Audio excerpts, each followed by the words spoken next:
கிறிஸ்துவுக்குள் பிரியமான அன்பின் தேவஜனமே, உங்கள் ஒவ்வொருவரையும் இயேசு கிறிஸ்துவின் பரிசுத்த நாமத்தில் அன்போடு வாழ்த்துகின்றேன்.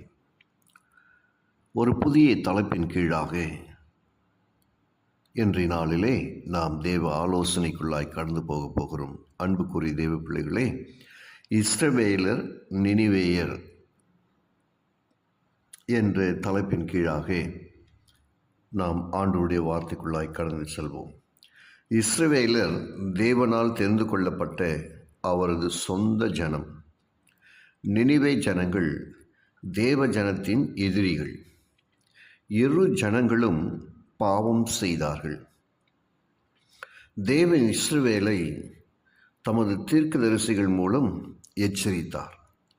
நீங்கள் உங்கள் பொல்லாத வழிகளை விட்டு திரும்பி நான் உங்கள் பிதாக்களுக்கு கட்டளையிட்டதும் என் ஊழியக்காரர் ஆகிய தீர்க்கதரிசிகளை கொண்டு உங்களுக்கு சொல்லி அனுப்பினதுமான நியாயப்பிரமாணத்தின்படி எல்லாம் என் கற்பனைகளையும் என் கட்டளைகளையும் கை கொள்ளுங்கள் என்று கர்த்தர் தீர்க்கதரிசிகள் ஞானதிருஷ்டிக்காரர் எல்லாரையும் கொண்டு இஸ்ரவேலுக்கும் யூதாவுக்கும் திடச்சாட்சியாய் எச்சரித்து கொண்டிருந்தும் அவர்கள் செவி கொடாமல் தங்கள் தேவனாகிய கர்த்தர் மேல் விசுவாசியாமற் போன கடின கழுத்துள்ள தங்கள் பிதாக்களைப் போல் தங்கள் கழுத்தை கடினப்படுத்தினார்கள்.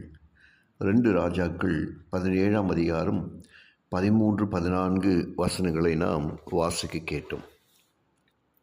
ஆகையால் கர்த்தர் இஸ்ரவேல் சந்ததியாரை எல்லாம் புறக்கணித்து அவர்களை தமது முகத்தை விட்டு தள்ளுமட்டாக ஒடுக்கி அவர்களை கொள்ளைக்காரர் கையில் ஒப்பு கொடுத்தார், அதாவது அசீரியர் கையில் ஒப்பு கொடுத்தார் என்று 2 ராஜாக்கள் 17ஆம் அதிகாரம் 20ஆம் வசனத்தில் நாம் வாசிக்கின்றோம். இஸ்ரவேல் பிரிந்து கிடந்த நாட்களில் உலகின் அப்போதைய மாபெரும் நகரங்களில் நினிவேயும் ஒன்று. அது அசீரிய ஆட்சி பகுதிகளின் தலைநகரமாக விளங்கியது. பாபேல் கோபுரத்திலிருந்து மக்கள் பிரிந்து சென்றதும் டைகிரிஸ் ஆற்றின் வளமான கரையோரும் அது நிறுவப்பட்டது. நினிவே 3 நாள் பிரயாண விஸ்தாரமான மகா பெரிய நகரமாக யோனா 3:3 நாம் வாசிக்கின்றோம். அது ஒரு பெரிய நகரமாக வருமளவிற்கு செழித்தது. அதன் உலக ரீதியான செழிப்பின் காலத்தில் பாவ செயல்களுக்கும் துன்மார்க்கத்திற்கும் மையமாக விளங்கியது நினிவே. இரத்த பழிகளின் நகரத்திற்கு ஐயோ என்று அது வஞ்சகத்தினாலும் கொடுமையினாலும் நிறைந்திருக்கிறது, கொள்ளை ஓயாமல் நடக்கிறது என்கிறது வேதம்.